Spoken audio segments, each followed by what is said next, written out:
প্রিয় শিক্ষার্থীবৃন্দ, ন্যাশনাল কলেজের অনলাইন ভিত্তিক শিক্ষা কার্যক্রমে তোমাদের স্বাগত। গত ক্লাসে আমি তোমাদের টিটু ব্যাকটেরিয়াফাজের গঠন নিয়ে আলোচনা করেছিলাম। আজ আমি সেই টিটু ব্যাকটেরিয়াফাজেরই সংখ্যা বৃদ্ধি বা লাইটিং চক্র নিয়ে আলোচনা করব। তাহলে শুরু করা যাক।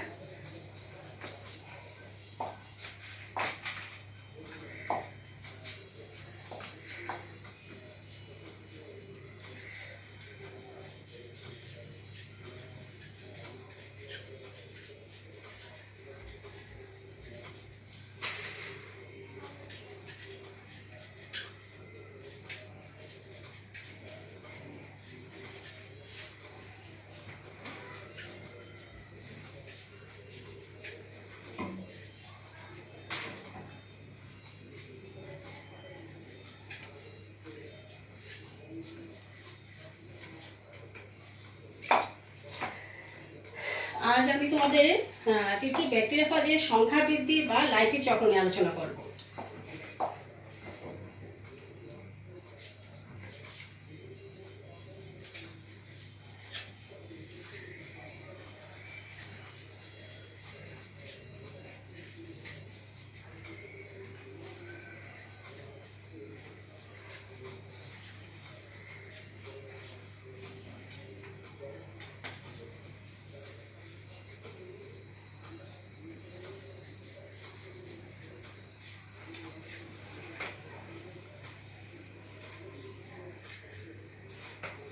তো লাইটিং চক্রটা কি? আমরা জানি সমস্ত জীবই সংখ্যা বৃদ্ধি করে বা বংশ বিস্তার করে, কিন্তু টিটু ব্যাকটেরিয়াফাজ হচ্ছে একটি অকোষীয়, তাই তাদের আসলে বংশবৃদ্ধি বলা, তাদেরকে তাদের জীবনচক্র বলা যায় না, তাদের জীবনচক্রটাকে বলা যায় সংখ্যা বৃদ্ধি পর্যায়। তাহলে লাইটিং চক্রটা কি? যে কোনো অণুজীব যখন তার মাতৃ অণুজীব মতোই একই রকম দেখতে সংখ্যা বৃদ্ধি করে থাকে, তার নতুন অণুজীব তৈরি করে, মানে মাতৃর অনুরূপ তার সন্তানগুলো, তার সংখ্যাগুলো একই রকম, হুবহু একই রকম হয়, তখন সেটাকে বলা হয় লাইটিং চক্র। তো আমরা দেখি টিটু ব্যাকটেরিয়াফাজের লাইটিং চক্রটা কিভাবে হয়। টিটু ব্যাকটেরিয়াফাজের লাইটিং চক্র 3টি ধাপে সম্পন্ন হয়। আর একটি হচ্ছে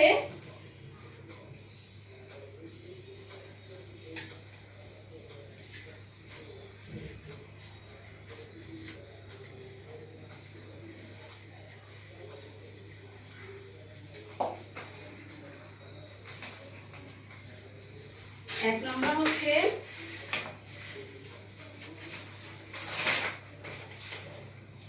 সংক্রমণ পর্যায়।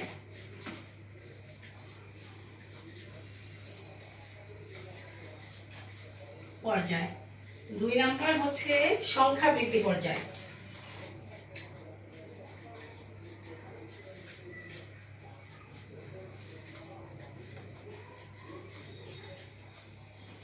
আর 3 নম্বর হচ্ছে বিগলন পর্যায়।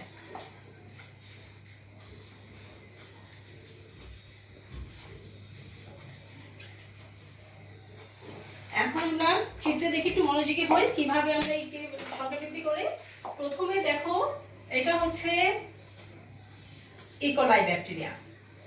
ইকোলাই ব্যাকটেরিয়াকে টিটু ফাজ ভাইরাস তাকে আক্রমণ করবে। হ্যাঁ, ইকোলাই ব্যাকটেরিয়ার নিজস্ব একটা ডিএনএ থাকে।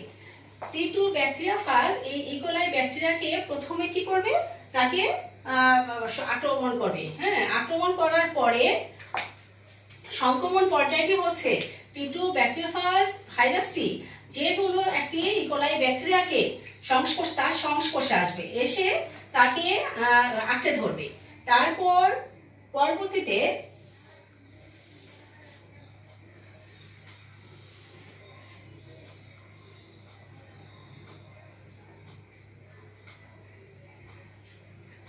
তার ভিতরে যে ডিএনএ ছিল, ইকোলাই ব্যাকটেরিয়ার টিটু ব্যাকটেরিয়াফাজের ভিতরে যে ডিএনএ ছিল, সেই ডিএনএটা তার টিটু ব্যাকটেরিয়াফাজের ল্যাজ দিয়ে ধীরে ধীরে নেমে এসে ইকোলাই ব্যাকটেরিয়ার ভিতরে পুশ করিয়ে দিবে। তাহলে এই যে শূন্য টিটু ব্যাকটেরিয়াফাজ ভাইরাসটা আছে, সেও কিন্তু আবার নতুন কোনো সংক্রমণ তৈরি করবে, সে কিন্তু মরে যাবে না বা ধ্বংস হয়ে যাবে না। তারপরে হচ্ছে এই যে এই পর্যন্ত আসলো, সেটা হচ্ছে, এটা আমরা কি বলবো, এটা হচ্ছে T2 ফাজ ভাইরাস, এটা হচ্ছে T2 ফাজ ভাইরাস। আর এটা হচ্ছে E. coli bacteria, E. coli bacteria, E. coli bacteria. এখন তার ডিএনএটা যখন ইকোলি ব্যাকটেরিয়ার ভিতর পুশ করে দিল, যখন তার ভিতরে প্রবেশ করলো, তখন কিন্তু এই T2 ব্যাকটেরিয়া ফাজের মাথার মধ্যে ডিএনএ শূন্য হয়ে গেছে। এই শূন্য ভাইরাসটিও কিন্তু কোথাও না কোথাও নতুন সংক্রমণ রোগ তৈরি করবে, কিন্তু ধ্বংস হবে না। পরবর্তীতে এই ডিএনএটা যে ভিতরে প্রবেশ করলো, এখন এই T2 ব্যাকটেরিয়া ফাজ নাম হচ্ছে শূন্য ফাজ ভাইরাস, ফাজ ভাইরাস, শূন্য ফাজ ভাইরাস। ব্যাকটেরিয়ার ডিএনএ খণ্ডন হতে থাকবে, পরবর্তীতে এই যে এই ব্যাকটেরিয়ার ডিএনএটাও খণ্ডন হতে থাকবে।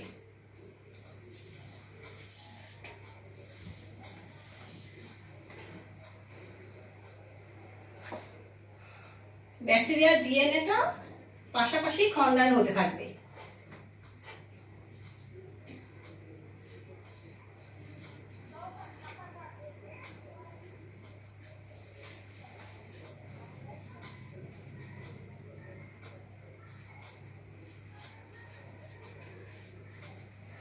পাশাপাশি ব্যাকটেরিয়ার ডিএনএ খণ্ডন হতে থাকবে, আর T2 ব্যাকটেরিয়া ফাজের ডিএনএ সংখ্যা বৃদ্ধি করতে থাকবে। কারণ T2 ব্যাকটেরিয়া ফাজের ডিএনএ ইকোলাই ব্যাকটেরিয়াকে এমনভাবে সংগঠিত করবে যে ইকোলাই ব্যাকটেরিয়ার ডিএনএটা ধীরে ধীরে তা হ্রাস পেতে থাকবে, ধ্বংস হতে থাকবে। পাশাপাশি T2 ব্যাকটেরিয়া ফাজের ডিএনএ সংখ্যা বৃদ্ধি হতে থাকবে এবং তার এনজাইমও তৈরি হতে থাকবে, প্রোটিনও তৈরি হতে থাকবে।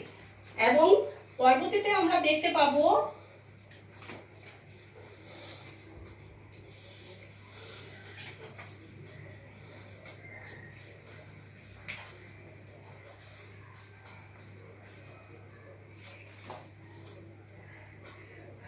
ফাজ ডিএনএ সংখ্যা বৃদ্ধি, এটা হচ্ছে ফাজ ডিএনএ সংখ্যা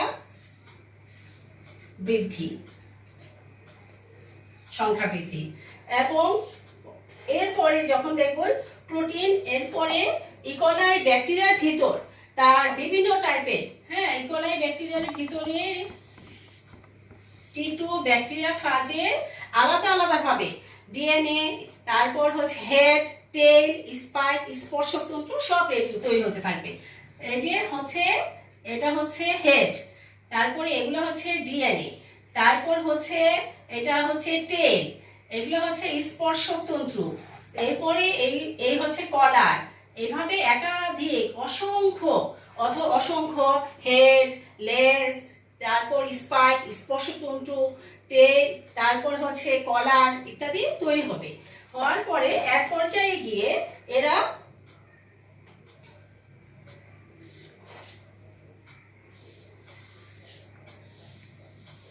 প্রত্যেকটি অঙ্গ এক পরস্পরের সাথে লেগে একটা পূর্ণাঙ্গ T2 ব্যাকটেরিয়া ফাজ তৈরি হবে। কিভাবে? এই ডিএনএটা T2 ব্যাকটেরিয়া ফাজের ভিতর ঢুকে গেল, তারপরে লেজটা তার সাথে সংযুক্ত হলো, স্পাইক, স্পর্শতন্তু, প্রত্যেকটা অঙ্গ এভাবে তৈরি হলো।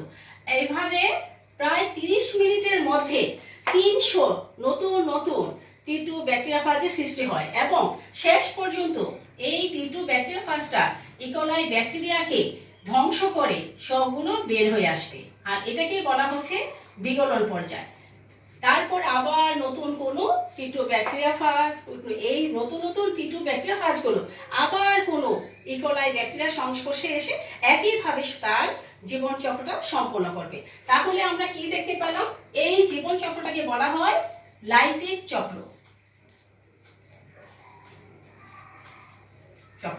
তাহলে এই যে এই 1 নাম্বার আমি দিচ্ছি, এটা 1, এটা 2, এই দুইটা অংশ হচ্ছে সংক্রমণ পর্যায়, এই দুটো হচ্ছে সংক্রমণ পর্যায়।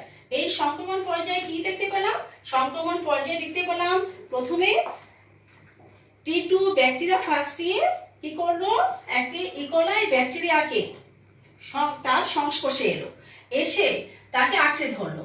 পরবর্তীতে দেখা গেল এই টি2 ব্যাকটেরিয়া ফার্স্টে তার লেজ দিয়ে তার এই ভিতরে যে ডিএনএ ছিল সেই ডিএনএটা ইকোলাই ব্যাকটেরিয়ার ভিতর পুশ করিয়ে দিল, এবং পাশাপাশি ইকোলাই ব্যাকটেরিয়ার ভিতরে পুশ করার সাথে সাথে তার যে টি2 ব্যাকটেরিয়া ফাজের ভিতর টি2 মাথাটা ডিএনএ শূন্য হয়ে গেল। কিন্তু সেই শূন্য টি2 ব্যাকটেরিয়া ফার্স্টে কিন্তু ধ্বংস হয়ে যাবে না, সে নতুন কোনো সংক্রমণ তৈরি করছে।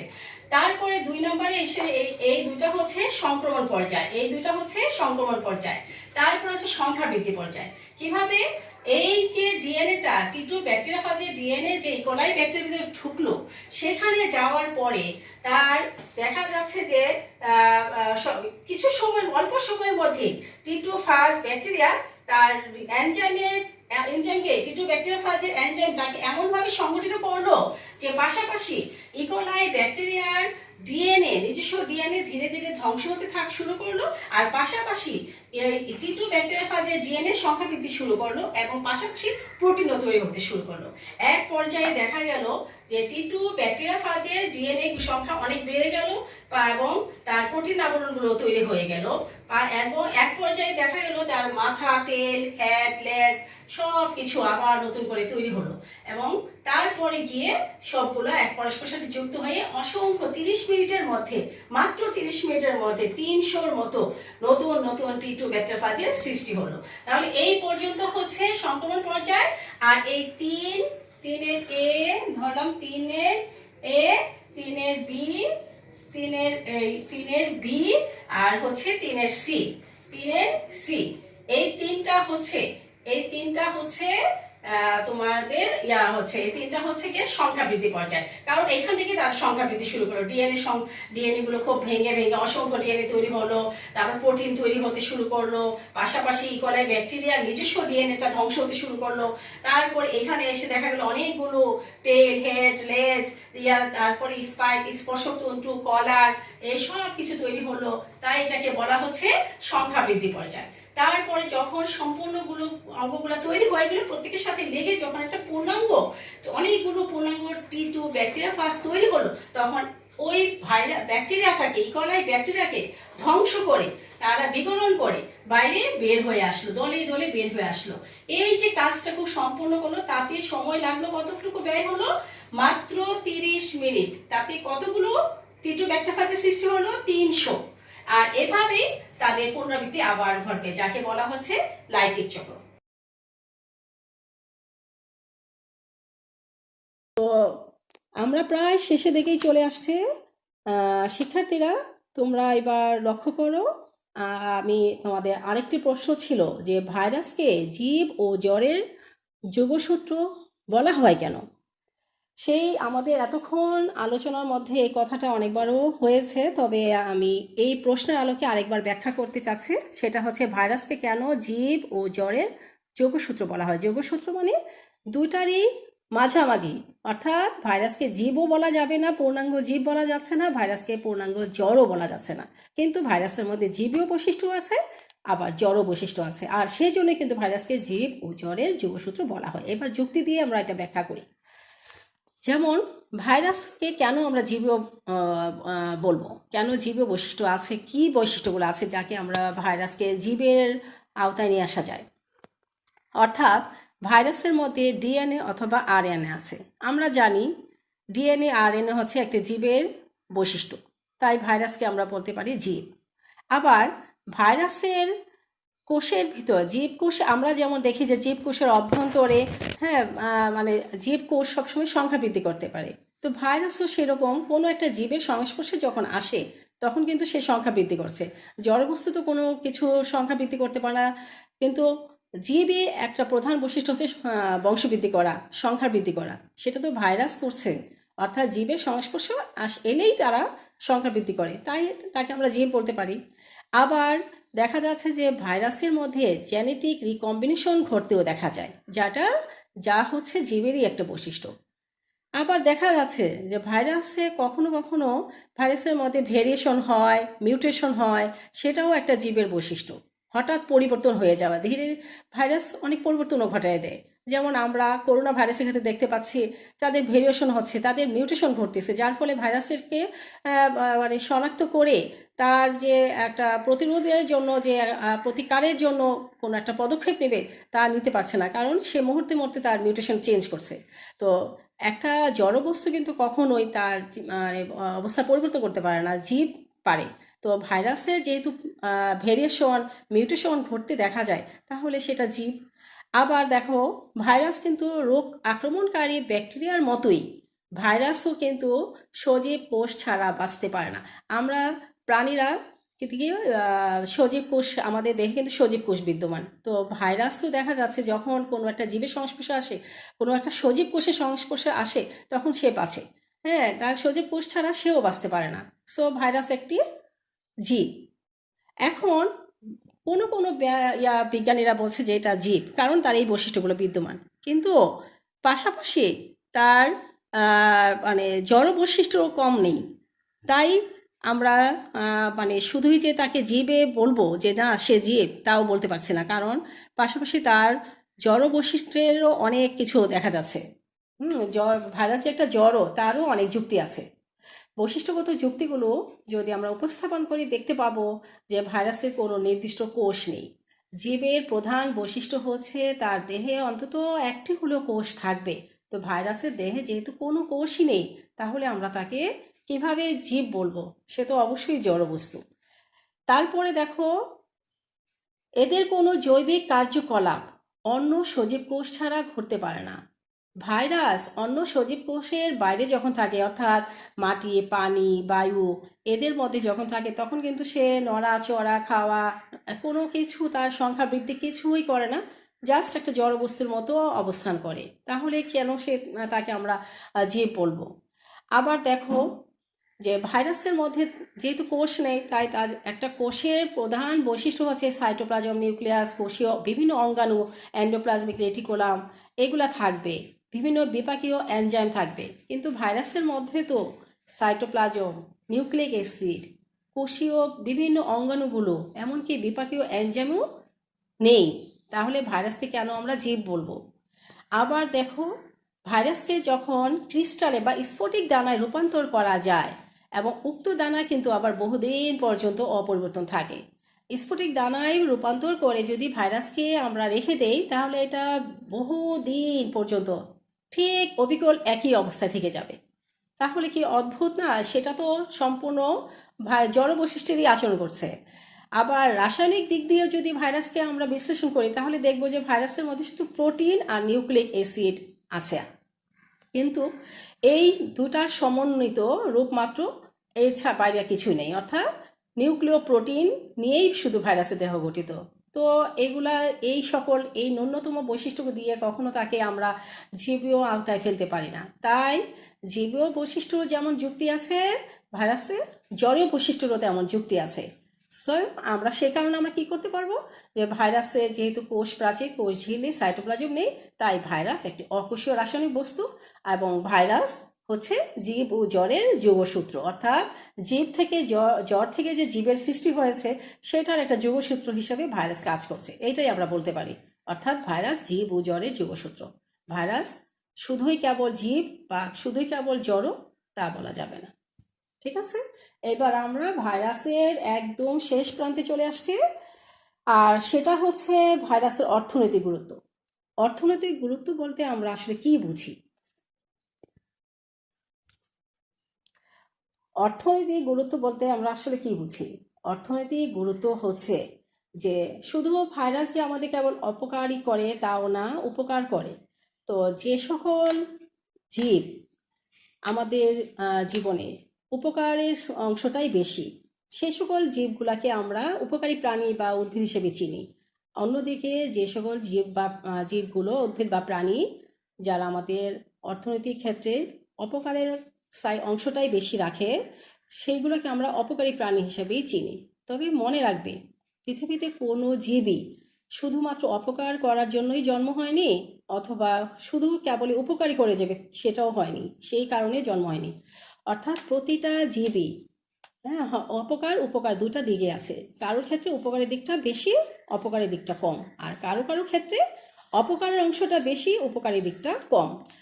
তাই আমরা তাদেরকে উপকারী হিসাবে চিনি, আর যারা অপকারের দিকে বেশি ভূমিকা রাখে তাদেরকে আমরা অপকারী প্রাণী হিসেবে বা জীব হিসেবে চিনি। তো ভাইরাসের অর্থনৈতিক গুরুত্ব যখন আসবে তখন তোমরা কিন্তু উপকারী অপকারী দুটা কথাই আলোচনা করবে। শুধু যদি ভাইরাসের অপকারী দিক আসে শুধু অপকারী দিবা, আর যদি আসে যে ভাইরাসের উপকারী দিকগুলো আলোচনা করো, হ্যাঁ, তাহলে তোমরা শুধু উপকারী দিক দিবে। তাহলে বুঝতে পারছো ভাইরাসের অর্থনৈতিক গুরুত্ব আসলে দুটাই উপস্থাপন করতে হবে। তাহলে দেখে নেওয়া যাক ভাইরাস আমাদের উপকারের চেয়ে অপকারটাই বেশি করে থাকে। তার অপকারী দিকগুলো, মানবকুলের জন্য ভাইরাস কিন্তু যতটা না উপকার করে তার চেয়ে বেশি কি করে অপকার করে। ভাইরাসের আক্রমণে কিন্তু মানুষ অন্ধত্ব, পঙ্গুত্ব, অকাল মৃত্যু অনেক কিছু হয়ে থাকে। দেখে নেওয়া যায় অপকার আর কি কি করে। ভাইরাস উদ্ভিদের অপকার করে, প্রাণীর অপকার করে, এমনকি মানবকুলের অনেক ক্ষতি করে থাকে। যেমন ভাইরাস মানুষের বসন্ত, হাম, পোলিও, জলাতঙ্ক, influenza, herpes, dengue, viral hepatitis প্রভৃতি মারাত্মক রোগ সৃষ্টি করে।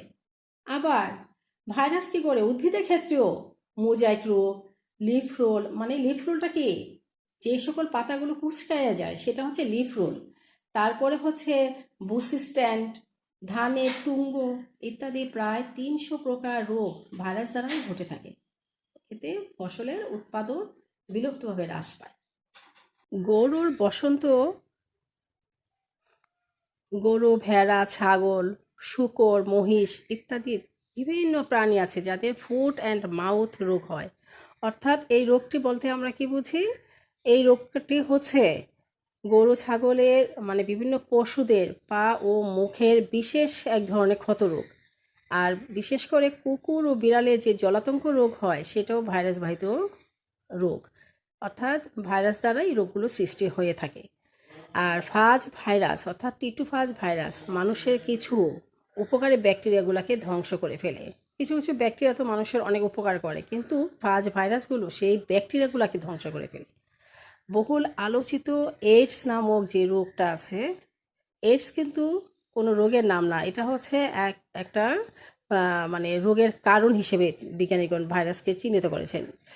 এইডস, বহুল আলোচিত যে এইডস, সেই রোগ সেটা হচ্ছে এইডস হচ্ছে কি, এইডস হচ্ছে এক রোগ প্রতিরোধ ক্ষমতা ধ্বংস করে দেয় এরকম একটা রোগ আর কি। মানে সে নির্দিষ্ট কোনো রোগ না, যেমন আমরা ঠান্ডা, জ্বর, কাশি, সর্দি, কাশি ইত্যাদি বিভিন্ন রোগ, করোনা ভাইরাস রোগ ইত্যাদি বলি। এইডস হচ্ছে সেরকম কোনো নির্দিষ্ট রোগ না। একটা এইডস রোগ বলি যেটা, সেটা হচ্ছে মানে মানুষের দেহে যে রোগ প্রতিরোধ ক্ষমতা, সেই ক্ষমতাটাকে ধ্বংস করে, সেটা হচ্ছে এক ধরনের ভাইরাসের কারণে, যাকে আমরা এইডস রোগ হিসেবেই বলি। তো যাই হোক, এই বহুল আলোচিত যে এইডস রোগ সেটার কারণ হচ্ছে ভাইরাস। বিজ্ঞানীরা এই ভাইরাসকেই সাধারণত এইডস রোগের কারণ হিসেবে দায়ী করেছেন। আর এইডসের পূর্ণাঙ্গ মিনিং তোমরা জানো, তারপরও বলছি যে অ্যাকিউরেট ইমিউনো ডেফিসিয়েন্সি সিনড্রোম, অর্থাৎ এইডসটা HIV ভাইরাস দ্বারা এইডস রোগটা হয়। হ্যাঁ, আবারও বলছি এইডস কোনো রোগ না, এইডস হচ্ছে বিভিন্ন রোগের প্রতিরোধ ক্ষমতা ধ্বংসকারী একটি অবস্থা আর কি, যাকে এইডস বলা হয়, কিন্তু এটা HIV ভাইরাস দ্বারা হয়ে থাকে। তো যাই হোক, ইবোলা ভাইরাসের নাম তোমরা শুনেছ। এই ভাইরাস কিন্তু আফ্রিকার জায়ারে এই ইবোলা ভাইরাস এমন এক আক্রমণ করেছিল যে সে শেষ পর্যন্ত মহামারী আকার দেখা দিয়েছিল। আর এই ভাইরাসের আক্রমণে কি হয়, ওই দেশের যে যখন ইবোলা ভাইরাস আক্রমণ করেছিল তখন ভাইরাসের আক্রমণে দেহের কোষগুলা ফেটে গিয়েছিল। এই ভাইরাস এত মারাত্মক ক্ষতি করে থাকে। আর বর্তমানে যে আমরা সার্স বলি, সার্সের মিনিংটা কি, সেভার একিউট রেসপিরেটরি সিনড্রোম। এই সার্স ভাইরাসের কারণে তোমার সেই চীন, তাইওয়ান, কানাডা বিভিন্ন দেশের এরকম অনেকগুলা দেশ আছে যেখানে বহু লোকের মৃত্যু হয়েছিল। এই হলো ভাইরাস আর অর্থনৈতিক গুরুত্ব হিসেবে তার মানে অপকারী দিকগুলো। এছাড়া আরও অনেক অপকার করে থাকে। আর ভাইরাস অপকারের পাশাপাশি কিছু উপকারও করে থাকে। এবার আমরা উপকারের অংশটাও জেনে নিচ্ছি। বিভিন্ন বিজ্ঞানীগণ অনেক গবেষণা করে ভাইরাসকে বিভিন্নভাবে কিভাবে মানুষের উপকারে আনা যায় সেটাও চেষ্টা করে একসময় সক্ষম হয়েছেন। সেইটা মানুষের উপকারে আনতে সক্ষম হয়েছেন। কিভাবে আমরা আরেকবার দেখে নিই। যেমন আমাদের যেরকম পোলিও, তারপরে বসন্ত, প্লেগ, টাইফয়েড, জলাতঙ্ক অনেক রোগ হয়ে থাকে, সেই রোগের প্রতিষেধক টিকা তৈরি করার জন্য উক্ত ভাইরাসগুলোকেই ব্যবহার করা হয়েছে। অর্থাৎ ওই প্রতিটা, যেমন বসন্ত রোগের যে পোলিও যে টিকাটা, প্রতিষেধক টিকা তৈরি করা হয়েছে, সেটা বসন্ত রোগের জন্য দায়ী যে ভাইরাস, তাকে ব্যবহার করেই বসন্ত রোগের পোলিও টিকাটা, বসন্ত রোগের টিকাটা তৈরি করা হয়েছে। সেরকম পোলিও, প্লেগ, টাইফয়েড, প্রতিটা জলাতঙ্ক, প্রতিটা রোগেরই জন্য দায়ী যে ভাইরাস, সেই ভাইরাস দিয়ে সেই রোগের প্রতিষেধক টিকা তৈরি করা হয়েছে। তো এটা আমাদের জন্য একটা উপকারী দিক। আবার হচ্ছে যেমন ভাইরাস হতে যেমন জন্ডিস হয়, হ্যাঁ, সেরকম জন্ডিস রোগের টিকাটাও তৈরি তৈরি করা হয়েছে। হ্যাঁ, তারপরে হচ্ছে যে বর্তমানে বহুল আলোচিত, হ্যাঁ, জেনেটিক কৌশল। তো জিন প্রকৌশলের ক্ষেত্রে বর্তমানে ভাইরাসকে বাহক হিসেবে ব্যবহার করা হচ্ছে। এটা আমাদের জন্য অত্যন্ত একটা সুখবর। আর ক্ষতিকারক কিছু ব্যাকটেরিয়া আছে, সব ব্যাকটেরিয়া যে আমাদের উপকার করে তা না, কিছু কিছু ব্যাকটেরিয়া আমাদের অনেক ক্ষতি করে। এই ক্ষতিকর ব্যাকটেরিয়াগুলোকেও কিছু কিছু ভাইরাস আছে তা থেকে ধ্বংস করে, সেভাবে আমাদের উপকার করছে। কতিপয় ক্ষতিকারক কীট পতঙ্গ আছে, আমাদের ফসলের অনেক ক্ষতি করে। এরকম অনেক কীট পতঙ্গ আছে যারা আমাদের ফসলকে একেবারেই আহ, মানে উৎপাদন হ্রাস করে ফেলে। তো তাদেরকে ধ্বংস করার মতো কিছু ভাইরাসও আছে। তো এই হিসাবে ভাইরাস আমাদেরকে, কীটপতঙ্গ দমনের ক্ষেত্রে যদি আমরা ভাইরাসকে কাজে লাগাইতে পারি, তাহলে আমরা সেই ভাইরাসটা আমাদের অনেক উপকার করছে। আর ফাজ ভাইরাস, আমরা টিটুফাজ ভাইরাসের নাম পরে শুনলাম, যার ব্যাখ্যা দিয়েছে এতক্ষণ। সেই টিটুফাজ ভাইরাস ব্যাকটেরিয়াকে ধ্বংস করে, আর ব্যাকটেরিয়া জনিত কিছু আমাশয় আছে, সেই আমাশয় রোগের হাত থেকে আমাদেরকে রক্ষা করে। তো সেইভাবে ভাইরাস আমাদের উপকার করে আসছে। আবার মানে ফুলের সৌন্দর্য বৃদ্ধিতেও কিছু কিছু ভাইরাস বেশ অবদান রাখে। তোমরা টিউলিপ ফুলের নাম শুনেছো, ফুলটা দেখতে একদম লাল টকটকে। তো টিউলিপ ফুলের উপরে দেখবে যে কিছু সাদা সাদা দাগ পড়ে, আর ওই লম্বা লম্বা সাদা দাগের কারণে টিউলিপ ফুলটাকে ফুলের সৌন্দর্য আরও অনেক গুণ বেড়ে যায়। আর এই যে দাগ পড়েছে, এটা আসলে ফুলের কোনো ডিজাইন না, ফুলের কারুকাজ না, এটা আসলে এক ধরনের ভাইরাস সেই টিউলিপ ফুলের উপর আক্রমণ করে। আর যখনই টিউলিপ ফুলের উপর আক্রমণ করে, তখন লাল রঙের উপর সাদা লম্বা লম্বা দাগ পড়ে, কিন্তু কি হয় বিনিময়ে, ফুলটা সৌন্দর্য বহুগুণ বেড়ে যায়। তো এইভাবে ফুলের সৌন্দর্য বৃদ্ধি করে আমাদের ফুলের মূল্যটাও বাড়িয়ে দিচ্ছে। তো এভাবেই ভাইরাস আমাদের উপকার করে। তো যাই হোক, ভাইরাস উপকারের চেয়ে অপকারেরটাই বেশি ভূমিকা রাখে। তো শিক্ষার্থীরা, আমরা একদম শেষ প্রান্তে চলে আসছি। তো প্রিয় শিক্ষার্থীবৃন্দ, আমরা প্রায় ভাইরাসের শেষ প্রান্তে চলে এসেছি। এখন আমি ভাইরাসবাহিত ভাইরাসবাহিত প্রাণী রোগ নিয়ে আলোচনা করব। আরেকটি হচ্ছে ভাইরাসবাহিত উদ্ভিদ রোগ নিয়ে। তো ভাইরাসবাহিত প্রাণীর রোগ সবচেয়ে উল্লেখযোগ্য হচ্ছে যেমন ডেঙ্গু। এটি একটি মানে প্রকৃত উচ্চারণ, মানে এটা উচ্চারণটা হবে ডেঙ্গি ভাইরাস। এটি একটি ভাইরাসবাহিত রোগ। এই ভাইরাসটি মানে ফ্লাভি ভাইরাস বা ডেঙ্গি ভাইরাস নামে পরিচিত। এটা কিন্তু আরএনএ ভাইরাস। এটা সাধারণত যে মানব দেহে, মানুষের দেহে, এটা পোষক হচ্ছে মানুষ, আর বাহক হচ্ছে এডিস মশকি। লক্ষণটা হচ্ছে তোমার উচ্চতর জ্বর আসবে, র্যাশ আসবে, পেশি এবং হাড়ে প্রচণ্ড ব্যথা হবে, কখনো কখনো রক্তক্ষরণ সহ জ্বরও আসবে। এটি এত মারাত্মক যে কখনো এর কারণে মৃত্যুও ঘটে। তো এই রোগ থেকে আমাদের প্রতিকারের উপায় কি? এডিস মশককে নিধন করা। আর তাছাড়াও আমরা বিভিন্ন এডিস মশার বিভিন্ন গোত্রগুলোকে আমরা রোগ মানে বিভিন্নভাবে পরিষ্কার পরিচ্ছন্ন করে আমাদের বাড়ির চারপাশে আঙ্গিনাগুলো পরিষ্কার পরিচ্ছন্ন যদি করি, তাহলেও আমরা তাদের বংশবিস্তার থেকে রক্ষা করতে পারবো। আর কাজেই এডিস মশা নিধন করাটাই হচ্ছে একমাত্র এই রোগ থেকে প্রতিকারের উপায়, প্রতিরোধের উপায় আর কি। ঠিক আছে? তো আমরা এডিস মশা নিধনে সরকারি কোনো উদ্যোগ কখনোই আমরা সফল হব না যতক্ষণ না পর্যন্ত আমরা নিজেরা নিজেদের বাড়ি ঘর চারপাশ আঙ্গিনা পানি নিষ্কাশনের ব্যবস্থা শোধন না করি। এখন আসা যাক ভাইরাস বাহিত উদ্ভিদ রোগ। তোমাদের পাঠ্য বইতে আরেকটি আছে ভাইরাস বাহিত উদ্ভিদ রোগের কথা, সেটা হচ্ছে পেঁপের রিং স্পট রোগ বা মোজাইক রোগ। এটি সাধারণত উদ্ভিদ রোগতত্ত্বের ইয়াটা হচ্ছে পেঁপে গাছে হয়ে থাকে এই রোগটি। তো পেঁপের রিং স্পট রোগের ভাইরাসটি কী নাম? Papaya virus. এটি ভাইরাসটি সাধারণত পাপায়া রিং স্পট ভাইরাস নামে পরিচিত, সংক্ষেপে PRSV নামেও পরিচিত। এটি সাধারণত পটিভাইরাস গণের এবং গোত্রটা হচ্ছে পটিভাইরিডিয়া হয়ে থাকে আর কি এই গোত্রের।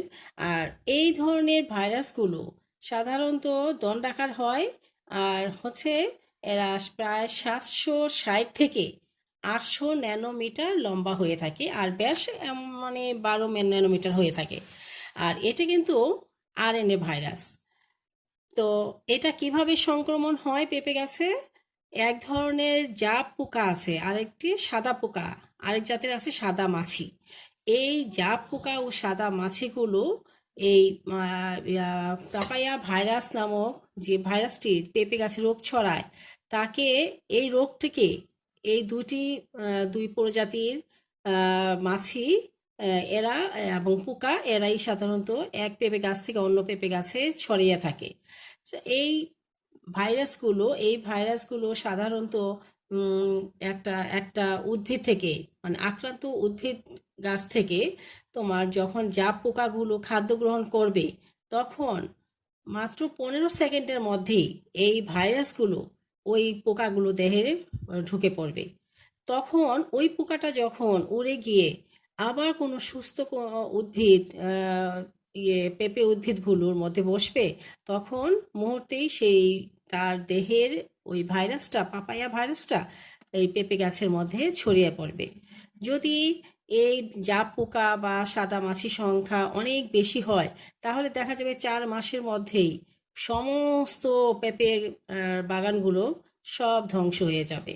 তো আমাদের এই ভাইরাসের লক্ষণটা কি দেখে বুঝবো আমরা যে এটা পাপায়া ভাইরাসের কারণে হয়েছে? তো পেঁপে গাছে যদি আমরা দেখি যে এটা 30 পেঁপে গাছে 30 থেকে 40 দিনের মধ্যে এই ভাইরাসটা দ্বারা যদি পেঁপে গাছ আক্রান্ত হয়ে থাকে তাহলে এর মধ্যেই 30 থেকে 40 দিনের মধ্যেই রোগের লক্ষণটা প্রকাশ পাবে। পেঁপে গাছে যে ক্লোরোপ্লাস্ট থাকে যার জন্য পেঁপের গাছের পাতাগুলো সবুজ হয় সেই কালারটা নষ্ট হয়ে যাবে এবং আস্তে আস্তে ধীরে ধীরে হলদে সবুজ বর্ণের ধারণ করবে, মোজাকের মতো কিছু দাগ পড়ে যাবে এটার মধ্যে। আর সাধারণত কম বয়সের পাতাগুলোতেই এই রোগটা বেশি প্রকাশ পেতে থাকবে।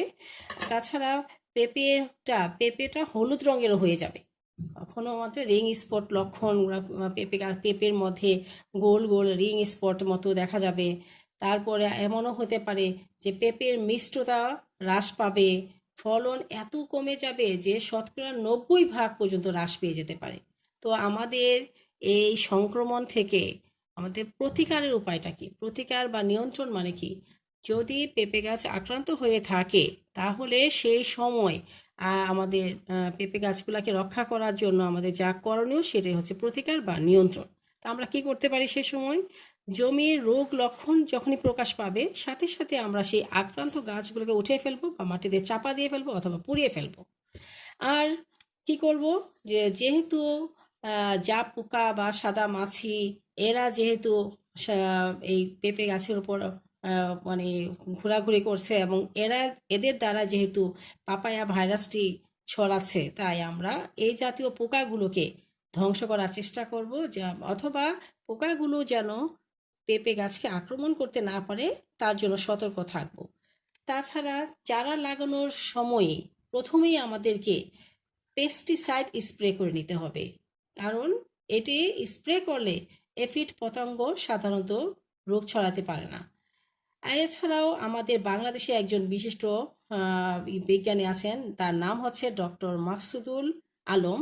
তিনি কি করেছিলেন, জিন প্রযুক্তির মাধ্যমে এক নতুন জাতির ক্রস প্রোটেকশনের প্রক্রিয়ায় আবাদ করে, হ্যাঁ, কি করছে, রোগমুক্ত পেঁপের ফলন উৎপাদন করেছিলেন। তো আমরা সেভাবে সেই চারাগুলো আমরা যদি পেঁপে গাছের জন্য আমরা সেই চারাগুলো লাগাই, তাহলেও আমরা আশাবাদী যে এই ধরনের ভাইরাস দ্বারা আমরা কিছুটা হলেও মুক্ত হতে পারবো। তো যাই হোক, এখন আমাদের প্রতিরোধের দিকে নজর দিই। প্রতিকারের চেয়ে প্রতিরোধটাই আমি শ্রেয় মনে করি, কারণ প্রতিরোধ হচ্ছে কোনো একটি মানে রোগ যেন না ছড়ায়, তার জন্য পূর্বে যে ব্যবস্থাটা নেওয়া, অথবা রোগ থেকে মুক্তি পাওয়ার জন্য, রোগ আমাদেরকে আক্রমণ করার আগেই আমরা যে ব্যবস্থাটা নিই, সেটাই হচ্ছে প্রতিরোধ। আর তাই প্রতিকারের চেয়ে প্রতিরোধটাই গুরুত্বপূর্ণ। তো প্রতিরোধের জন্য আমরা কি কি করতে পারি? আমরা করব যেটা, যে এলাকায় রোগ ছড়িয়ে পড়েছে সেই এলাকায় পেঁপের চাষ করাটাই বন্ধ করে দিব। তাছাড়া ক্রস প্রোটেকশন পদ্ধতি আছে, সেই পদ্ধতিতে চারা গাছগুলো খুব ভালো ফলাফল পাওয়া যায়, আমরা সেই ব্যবস্থাও নিতে পারি। তাছাড়া ট্রানজেনিক জাত ব্যবহার সবচেয়ে নিরাপদ।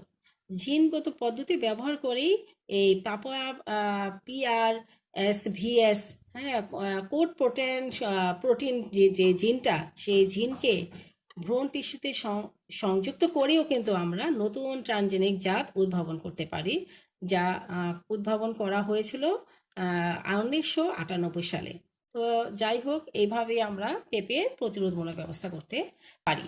তো আমরা এই অধ্যায়টি মোটামুটি আলোচনা শেষ করে ফেলেছি। তবে এই অধ্যায় থেকে আমাদের যে ধরনের কোশ্চেন আসতে পারে, সেই আমরা সিকিউ কোশ্চেন নিয়ে একটু আলোচনা করি।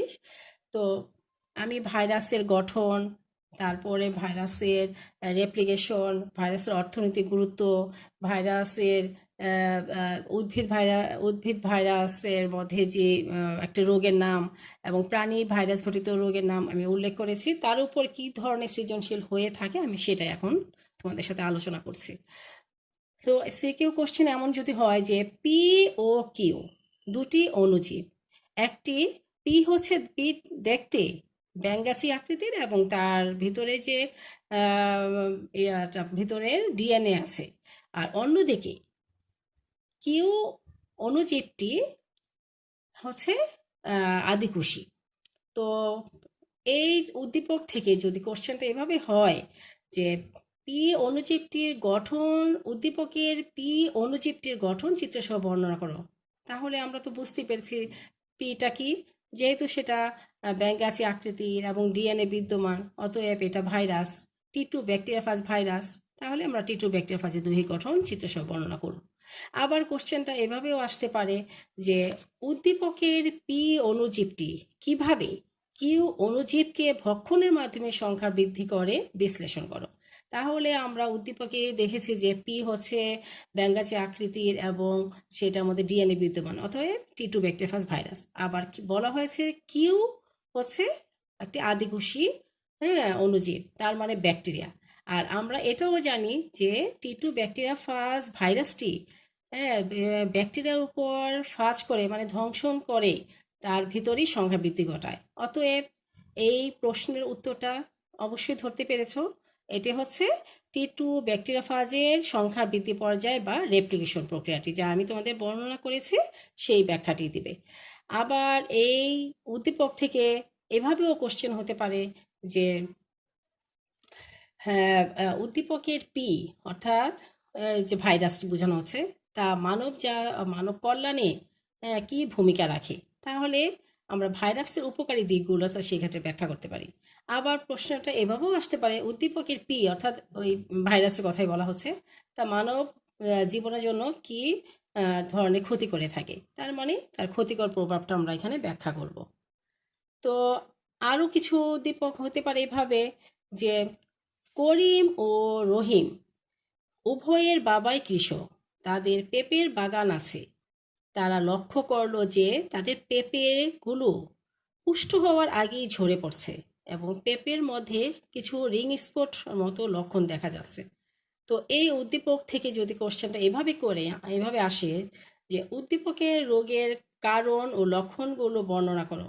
অবশ্যই তোমরা ধরতে পেরেছো, এটা পেঁপে রিং স্পট রোগ, যা ভাইরাস বাহিত রোগ, অর্থাৎ পাপায়া নাম ভাইরাস দ্বারা এটি হয়ে থাকে। তো আমরা তো সেই ক্ষেত্রে কি করব, যে পেঁপে রিং স্পট রোগের কারণ ও লক্ষণগুলো বর্ণনা করব। আবার প্রশ্নটা এভাবেও আসতে পারে, উদ্দীপকের রোগ হতে প্রতিকার ও প্রতিরোধের করণীয় উপায়গুলো বর্ণনা করো। তাহলে কি করবা সেক্ষেত্রে, পেঁপে রিং স্পট রোগ না হওয়ার জন্য যে আমাদের প্রতিরোধ ব্যবস্থা, অথবা হয়ে গেলে তার প্রতিকারের জন্য যে করণীয় কাজগুলো সেটা আমরা বর্ণনা করব। তো এইভাবে আমরা মোটামুটি প্রশ্নগুলো ধরতে পারবো বলে আশা করছি। তো শিক্ষার্থীরা, আমি তোমাদের এই অধ্যায়ের 4টি ক্লাস নিয়েছি, তার মধ্যে প্রথম 3টি ছিল অত্যন্ত শর্ট ক্লাস, তবে সংক্ষিপ্ত ক্লাস ছিল। আমি আসলে না বললেই নয়, তোমাদের প্রথম বর্ষ এবং দ্বিতীয় বর্ষ উভয়ের কিন্তু আমি এই অধ্যায়টি শেষ করেছি।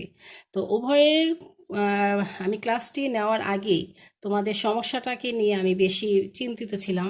তোমরা ক্লাস শেষ করার পর তোমরা আমাকে বারবার বলতে যে ম্যাডাম, আমরা তো সিকিউ কোশ্চেন ধরতে পারি, লিখতেও পারি, কিন্তু এমসিকিউ কোশ্চেন আমরা কনফিউজড হয়ে যাই। আর বিশেষ করে ভাইরাসের অধ্যায়ের মধ্যে ভাইরাসের একাধিক বৈজ্ঞানিক নাম, সন এবং বিভিন্ন ভাইরাসের নাম আছে, বিভিন্ন ভাইরাসবাহিত রোগের নাম আছে, সেগুলো আমাদের কিছুতেই মনে থাকছে না। আসলে এমসিকিউ কোশ্চেন জন্য সবচেয়ে আমার বড় পরামর্শ হচ্ছে, তোমরা যত বেশি বইটা রিডিং পড়বে তত বেশি জানতে পারবে। তারপরেও আমি তোমাদেরকে যে আমি যে শর্ট ক্লাস নিয়েছি, ওই ক্লাসটাই যখন আমি তোমাদের ক্লাসে ছিলাম, তখন আমি প্রতিটা ভাইরাসের চিত্র অঙ্কন করতে গিয়ে তোমাদেরকে বুঝায়ে আমার সেই শর্ট ক্লাসটাই তোমাদের ক্লাসে 45 মিনিটের উপরই লেগেছিল, কারণ আমি প্রতিটা চিত্র তোমাদের বোর্ডে এঁকে দিয়েছিলাম। সেই 3টা শর্ট ক্লাসগুলাই আমার তোমাদের ক্লাসের মধ্যে 45 মিনিটের উপরেই লেগেছিল। তো আমি চিন্তা করলাম, সমস্ত ক্লাস শেষ করেও তোমাদেরকে যখন এই অধ্যায়টা শেষ করার পরেও তোমাদের একই কথা, ভাইরাসগুলো আমরা মনে রাখতে পারছি না। তাই আমি যখন এখন অনলাইনে ক্লাস নেব, তখন আমি অনেক ভেবেছি যে ফার্স্ট ইয়ার এবং সেকেন্ড ইয়ার উভয়ের একই প্রশ্ন, যে এমসিকিউ কেন ধরতে পারছে না। আর এখানে তো আসলে একাধিক বৈজ্ঞানিক নাম, অনেকগুলো রোগের নাম, অনেক ধরনের ভাইরাসের নাম, এখন কিভাবে তোমাদেরকে আমি হেল্প করতে পারি সেটা বিবেচনায় রেখেই আমি তোমাদের ক্লাসের বাইরে অধিক পরিশ্রম করেছি। আমি চিন্তা করেছি যে তোমাদেরকে কিভাবে মনে রাখা যায়। যেমন আমি ভেবেছি যে একটা সিনেমা বা একটা মুভি অথবা একটা নাটক আমরা যখন দেখি তখন এটা আমাদের খুব বেশি মনে থাকে। আমি ভেবেছি যে আচ্ছা, এবার আমি সেই বর্ণনার সাথে সাথে ছবিগুলোকে যদি বারবার হাইলাইটস করি, বারবার ওটাকে তোমাদের সামনে তুলে ধরি বা প্রদর্শন করি, তাহলে নিশ্চয়ই তোমরা এই জিনিসটা আর ভুলবে না। তাই আমি ক্লাসটা যদিও সংক্ষিপ্তই ছিল, কিন্তু তার আড়ালে আমি অনেক বেশি সময় দিয়ে, মানে যেটুকু ক্লাস তার চেয়ে কয়েক গুণ বেশি সময় দিয়ে আমি এটাকে গুছিয়ে তোমাদের কাছে উপস্থাপন করেছি। তবে আমার এই পরিশ্রমটা তখনই সার্থক হবে যদি তোমরা এই এমসিকিউটা আশা করি এখন ধরতে পারবে। আর যদি কখনো সমস্যা হয়, তোমরা বারবার আমার সেই 3টা ক্লাসকে তোমরা বারবার ফলো করবে, তাহলে আমার ধারণা এখান থেকে কোনো এমসিকিউ আসলে তোমরা আর ভুল করবে না। এই হচ্ছে আমার। আর শেষ কথা হচ্ছে যে আমার এই অধ্যায়টা শেষ হলো, তবে তোমাদের কাছে আমার আরেকটি প্রশ্ন, যদি অধ্যায়টা শেষ করার পরেও তোমাদের কোনো প্রবলেম থেকে থাকে, তাহলে অবশ্যই অবশ্যই তোমরা ন্যাশনাল কলেজের পেজে তোমরা অবশ্যই নক করবে।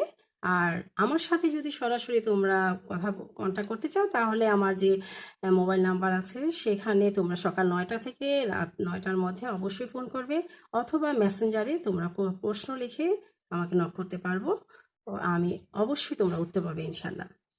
আর তোমাদের সাথে আমি আরেকটা আবারও বলছি, করোনা ভাইরাসের যেহেতু এখনো কোনো প্রতিকার ব্যবস্থা বের হয়নি, তাই তোমাদের আমি আবারও বলছি, তোমরা সাবধানতা অর্থাৎ প্রতিরোধই হচ্ছে একমাত্র উপায়। প্রতিরোধ তো বুঝতে পারছো, যেন না হয় সেই ব্যবস্থা নেওয়া। তাই তোমরা ঘরে থাকো, সচেতন থাকো, স্বাস্থ্যবিধিগুলো মেনে চলো এবং নিয়ম করে ধর্মকর্ম করো, পড়াশোনা করো। দোয়া করি তোমরা ভালো থাকো। ধন্যবাদ।